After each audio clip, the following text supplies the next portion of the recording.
This is a special edition of Late Night Health. I'm Mark Allen. I'm really excited because, as you know, I am a nut about food, having been a restaurant critic early in my career.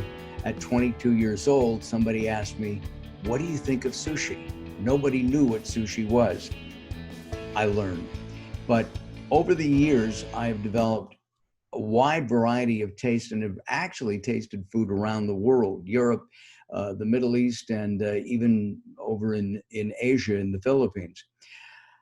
We are going to spend some time right now with the CEO of Bushwick Kitchen. And we're going to be talking with Dan Dahl. He is the CEO, as I mentioned. We're going to be talking about some wonderful products. They've supplied these to me, and I say wonderful because I've tasted several of them, and I'm in love. Dan, welcome to Late Night Health. Thanks so much, Mark. Thanks for having me. Tell me about Bushwick Kitchen. What's it all about? So Bushwick Kitchen is a consumer packaged goods brand, sort of inspiring chef and sort of culinary creatives alike to challenge their taste palates, to challenge how they treat their food, and really provide them an avenue for culinary exploration. So we want to provide really unique flavors, give you a diverse way of using the products that we have in market, so you can make some really, really clever dishes. And instead of using condiments and sauces to finish a dish, creating dishes around your condiments and sauces, making them the center of attention. So instead of using mustard and ketchup, as you said, we can use sriracha or honey. I just tasted salted honey, and it's really good. I'm going to do some tasting here, and you at home are going to be very envious of me. How are the sauces used? Do you cook with them, or do you dip with them, or both? I think the approach that we want to have conveyed to our consumers or people that receive it as a gift is that, like you mentioned, ketchup is oftentimes treated as the thing where you get a burger and you get French fries and you ask for the ketchup to come and sort of be the finishing touch on your meal, something that you're going to apply at the end or dip your fries in, versus taking a bottle of our sriracha or salted honey and sort of think about all the creative ways that you can utilize that in your food, but also in your cocktails, your beverages. So we want you to be able to take a product that you bought from us and think about all the different unique ways that you can do it and build your dishes and your culinary experiences around it, versus using it just to finish a dish. And so there's a huge array of ways that you can use any of our products, both a lot of them, both savory and sweet, and at all different points of your meal and in different sort of capacities. So as you go through and taste each one, I can kind of walk through different recommended ways. And then it's, we sort of view it as a brand of our job to partner with culinary creatives, partner with bartenders, produce, educational content to share with our, consumers and people that are fans of the brand of all these different ways and recipes that you can use the product. Yeah, interesting to me that I hadn't thought about using these in cocktails. Not that I would imbibe an adult beverage, maybe once in a while. From time to time. Yeah, in moderation. Let's talk about the ingredients. This is real maple syrup in your maple syrups. It's not sugar water and corn syrup. Yeah, you find a lot of people that grew up on some of the national brands, myself included. What you're eating is actually not even maple syrup. It's what they can classify as syrup or table syrup, because using the word maple would be misleading. They're oftentimes first ingredient is high fructose corn syrup, and our sort of position is we want to take a premium position in the market. We want to keep our ingredient panel as clean as possible, and then really use some creativity to drive flavor and innovation. So when you talk about a maple syrup, it's pure organic, straight from the tree, organic maple syrup. We source from a couple different, maple farms, both in upstate New York and in Vermont. It's the highest quality that you can find, held to incredibly high standards. And then we take that sort of organic, pure product, and then we add some of our flavor infusions that get you things like a spicy maple syrup and our gingerbread and cinnamon and coffee that we're known for. The products are non-GMO? Yes, we don't have the sort of non-GMO project verified seal. but Yeah. everything coming straight from a maple tap, it would qualify under that specification. It's the non-GMO project verification takes between 6 and 12 months for most Right. brands to get. Right. Have you actually gone out and stuck your head under a maple tap? It's something It's I've always wanted to do. I haven't put it directly from the tap.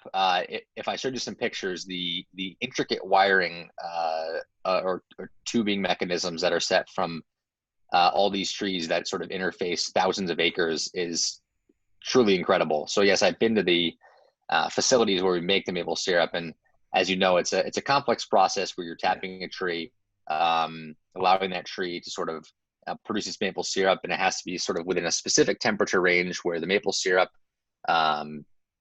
is warm enough to flow, but right after the winter and sort of the maple sugaring season, it has to either be pumped or flow downhill into the maple house. So usually you have trees on hills on the side, and the sort of maple houses at the bottom, so that all the gravity can pull the maple syrup down. And then from that point, it's just a whole lot of filtering and processing and evaporation to get it to a maple syrup versus a maple water, which maybe only has less than 10% maple content as it's coming out of the tree. That's why it has to be evaporated down to syrup consistency. But the entire Right. process is completely fascinating, and the technology that's evolved in that space for pressure sensing between all the lines. As you can imagine, you're in thousands of acres of woods in the middle of the Right. winter. So you have snow and ice and trees falling, and the lines get cut. And so there's just crews of people that go out every day just repairing lines, miles of tubing to You make sure said the that magic word goes right. snow, so I will not be doing that. Yep. I'm a native Californian after all, Southern Californian. Uh, uh, you actually left school. You were working on your MBA to join Bushwick Kitchen. Um, are you that much of a foodie, or did you see did you Yeah. see a light at the end of the tunnel? So I was at American University where I was getting my undergrad at the time, and I started our foray into the CPG space, or consumer packaged goods. We started a soap company that we wrote the business plan for in college, and sort of built this infrastructure for CPG brands for sales, sort of the key areas of business: sales, marketing, finance, and operations. And so as we met the folks that were founders of Bushwick Kitchen, we saw just a great synergy of taking the product and the brand that they built and sort of integrating it into our supply chain and infrastructure, and to really help them scale and grow. And so we made that sort of merger back in 2018, and have just been sort of integrating the process ever since. And to the point where we've now been able to add SKUs. We've been able to professionalize our production, tweak our recipes to make them scalable on a larger scale. And those are the products that you have in front of you today. So, now we're taking the next step and going back out into sort of retail, aiming to scale our Amazon business, make some strategic partnerships with some of the larger retail chains to carry the product. You guys, you just And get cut a deal with Walmart. Yeah, so it's a pretty That's a non-conventional big deal. retail. It is a big retailer, and a little Yeah. bit unconventional for a specialty brand like ourselves. But I think what we're seeing in the space is a bit of this renaissance where at all levels of retail, whether you're talking sort of Walmart as sort of an entry-level price point retailer, or someone as high as Crate and Barrel selling premium furnitures, everyone is trying to activate the consumer that's interested in food. People can drive their passion behind food. It's inherently social in creation of dishes. People love to share it. They're passionate about what they eat and what they put in their bodies, what they share and give to friends. And so Walmart has actually been a very innovative partner in how they've approached the breakfast category in terms of its partners in maple syrup and in breakfast items, and way more progressive than some of the retailers that you might expect that you would find that sort of progression from. And so we're super happy to be partnered with them. And for us, it brings accessibility. It brings scale to our business, which allows us to drive the overall price down. It helps our partners in the maple farms that we work with to help sort of get their crops sold at high prices. And it allows us to be ubiquitous. We can say pretty much in every region of the country, you can go into Walmart and find our product. and use it to create dishes in your own home, not just in New York or around Brooklyn, where we're originally from, not just in DC, where we're from now, but all over the country. And even here in Southern California. With COVID-19, my wife and I we're frankly bored with food because it's the same thing. We have our favorite pizza place. Well, it's no longer our favorite pizza place. We have our favorite, the Chinese place. We have 2 or 3 Chinese places, different styles. But after 4.5 months, and it looks like we're going to continue this, having a product like the sriracha. This is one of my favorites. It's a Korean influenced sriracha, and it wakes up the appetite and actually opens up the brain synapses because it's not boring anymore, right? Yeah, So this that's is our a whole perfect goal. time to buy this stuff. Yeah, exactly. And I think just like a lot of other sort of brands in the space, we're seeing online sales really increase. We partnered with a couple of retailers online, like Food 52, Amazon, and the sales on both platforms are just at a totally high elevation. And I think a lot of people are taking the approach of, well, I can't go out to eat. I'm not getting any meals at my job. I'm not going out with colleagues. And so my Uber Eats bill is through the roof. But also, I'm participating in, a farm share program to get vegetables or produce. I'm bringing in, an at-home meal service, or I'm going to the grocery store once, doing a huge load-in buy.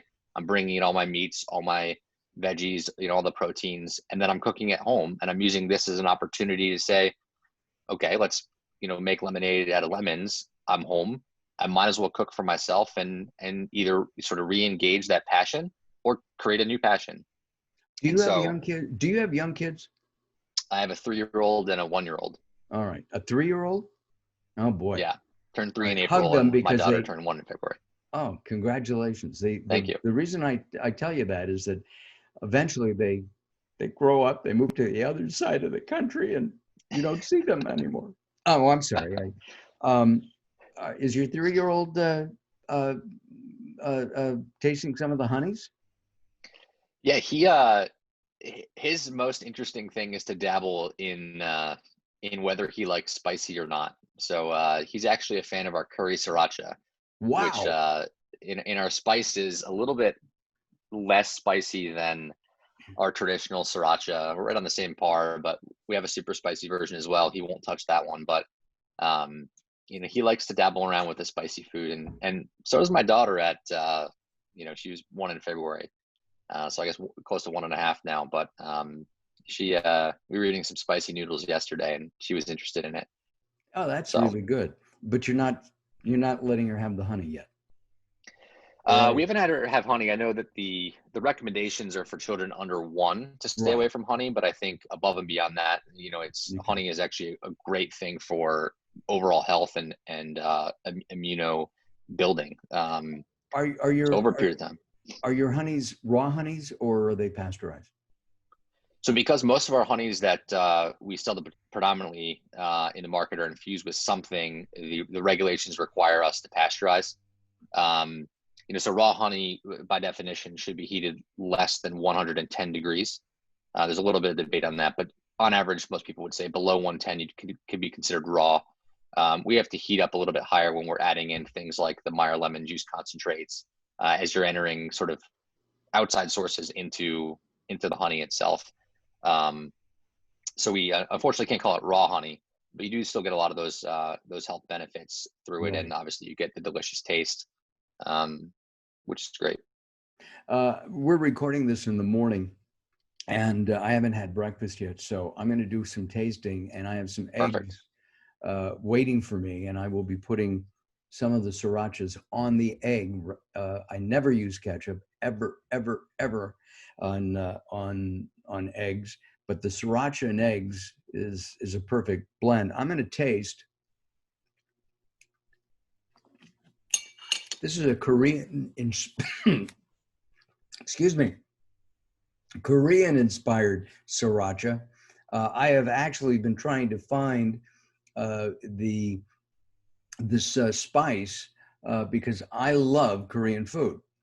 I always have a jar of kimchi in the refrigerator, and I put it on chicken, I put it on beef, I put it on everything. And but I haven't been able to find this even in my local Korean market because they're out of it. But thank you. And this is Yes. really, really terrific. Tell us about this. Yeah, so most of the stuff that we provide, like I mentioned, the maple syrup comes from maple farms in the U.S. Obviously, we don't have gochujang in the U.S. It's a Korean product. It's a fermented bean paste, and what it does is it provides a lot of really depth of flavor to what we believe in sort of traditional sort of the green top sriracha that you might be familiar with. Hmm. Provides a little bit more depth of flavor. So where you sort of taste chilies and a little bit of heat in your traditional sriracha, we believe that the gochujang sort of provides a bit more of a sort of sweetness, umami sort of flavoring that brings just a ton of depth to the flavor. And so a lot of people will comment that ours is sort of like sweet and spicy, and has more of a well-rounded sort of flavor profile than just heat. By no means is it spicy. I think if you use it in quantities, it'll catch up on you a little bit. But for the heat heads, we have a super spicy version of it, which we got by request. We got two main requests: a spicier version and a larger version, because people are going through too many bottles a month, which I guess is a good problem to have. But Yeah, that really is. One of the things that I like about it is that it has flavor as well as heat. right. There's some habanero products and other pepper products that are just heat. And while heat is good, I like taste, you know? Yeah, our kind of approach on spice is it shouldn't be a frontal assault. It should be something that most people don't want to be in pain when they eat their food. I totally get the hot wing challenges. I've participated in a couple as well and have a pretty good heat tolerance. But at the end of the day, I prefer to taste my food. And if your approach as a brand is to have people build dishes around the sauce versus using a dash at the end of a ghost pepper, million Scoville product, Yeah, I want you to be able to use it in everything. You're not going to put that on your eggs in the morning because you've ruined your morning, right? For right. us, I want you to be able to take the sriracha and be able to put it on what you eat for breakfast, what you're eating for lunch, what you're having in your Bloody Mary, and also what you're having for dinner. And that could be eggs in the morning, a sandwich for lunch, and an Asian noodle dish for dinner. And it's going to fit into all of those things. It So if I can it inspire you that yeah. way, that's what we would prefer to do. Are there recipes and ways to use the products at bushwickkitchens.com? Yeah, absolutely. So just go to our website, bushwickkitchen.com. We have a recipe tab right on the top. We also have gift sets, and all of our gift sets come with recipe cards. Like I mentioned earlier, there's a lot of, I think hot sauce and sriracha has started to make the sort of renaissance into a more widely used ingredient. But if you take something like honey, what I tell people most of the time is that honey is traditionally viewed as the ingredient that your grandma put in her tea. Right. It was sort of singular use. You only use it a little bit. And so that honey bear that you bought for $5 at the grocery store lasted you for over a year. Whereas when I talk about sort of a spicy honey and how you can utilize that on pizza or how you can put it on your cheese plate when you host, use it as an agave substitute in your margaritas, it changes the game a little bit. And we have people that are sort of like, well, I was using a bottle of honey a year. Now I'm using one every other month. Well, this is I'm gonna taste this one here. This is the spicy maple. So that one's fantastic. So that's our organic maple syrup from mostly New York and Vermont. And so Mm. for that, it should have a little bit of back end spice, front end sweet, back end spice, not to the point where it'll ruin your breakfast, like that ghost pepper I mentioned, but enough that you can think, okay, well, I can place this on my pancakes that I would be eating with the family on Sundays, but I could also use it on chicken and waffles, and I could make it into a nice spicy vinaigrette.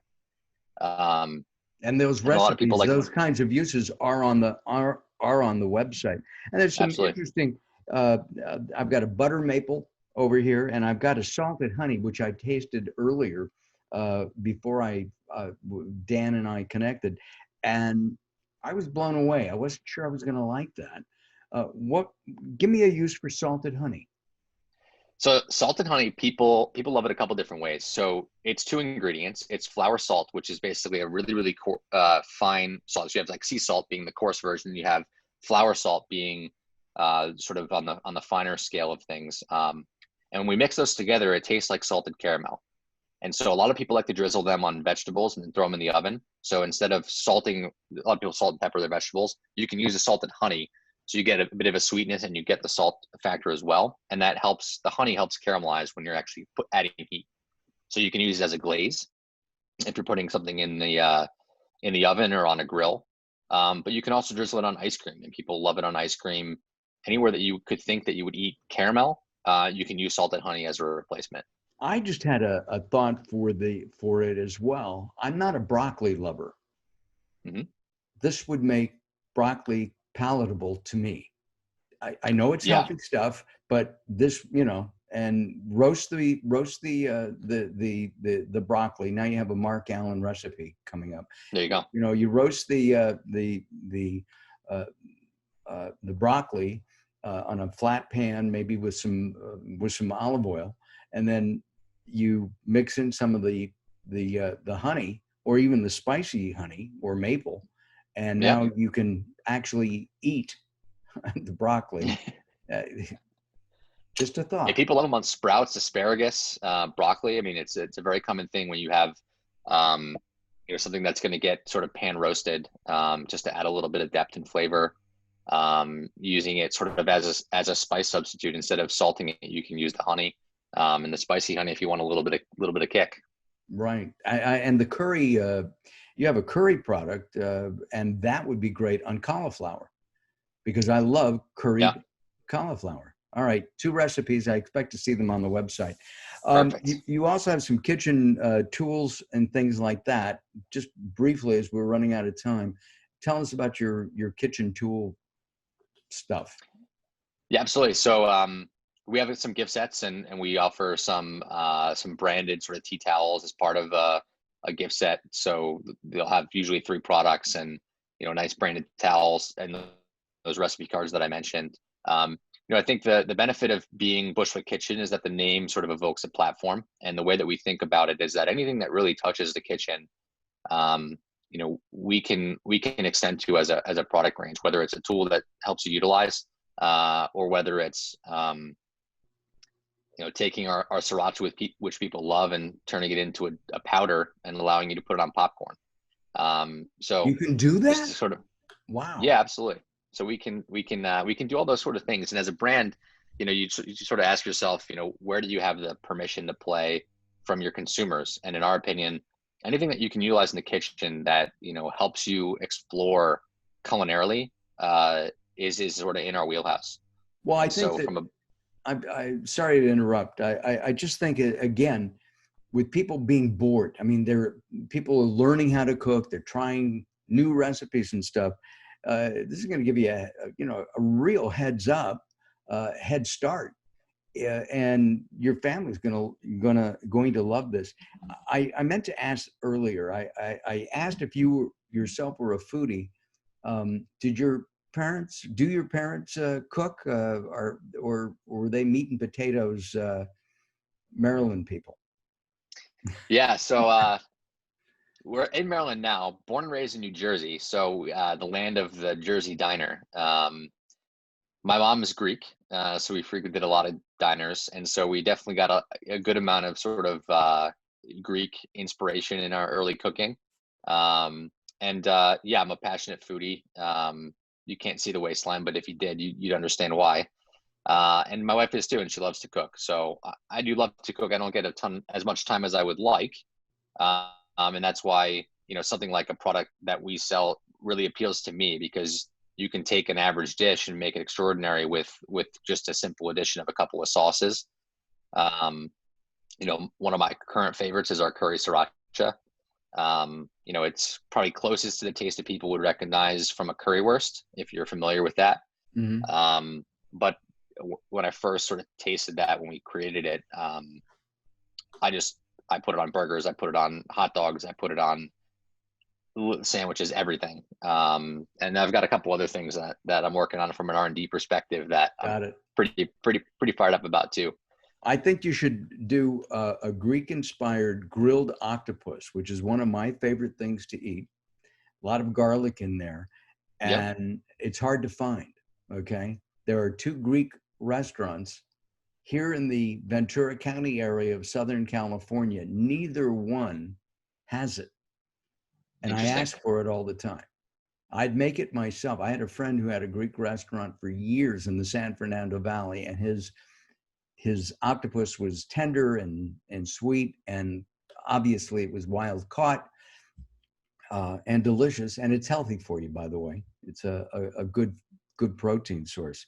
So it's an easy dish to mess up, but when it's done well, absolutely, it's incredible. You can make it like rubber, which is what you don't want to do. Dan, thank you very much. We've had the website up throughout our conversation here. I really appreciate it. Will you come back as you come up with some new recipes? And if you need a taster, I volunteer. Well, thank you very much for having me. Really appreciate it. And we've got a lot of new innovations on the pipeline. So we'll make sure we come back on the show and share those with you soon. All right, that'd be great. Our guest, Dan Dahl, he is the CEO of Bushwick's Kitchen. And you're based now in DC rather than Brooklyn, right? Headquartered in DC. We still manufacture everything in New York. We outgrew our facility in Brooklyn, so we moved to manufacturing partnerships throughout the state of New York, but everything's still made in New York. Gotcha. My favorite place, or it used to be until COVID. Anyway, try this stuff, folks. Go to, next time you're online at Walmart, or go to the website and try these things. I haven't had one that I don't like. And I mean that 100%. As I said, Bushwick's has provided me with a number of samples, and but they didn't pay for my comments. I wanted you to know that. Dan, thanks a lot. Appreciate it. I'm Mark Allen. Join us at latenighthealth.com. That's Late Night Health.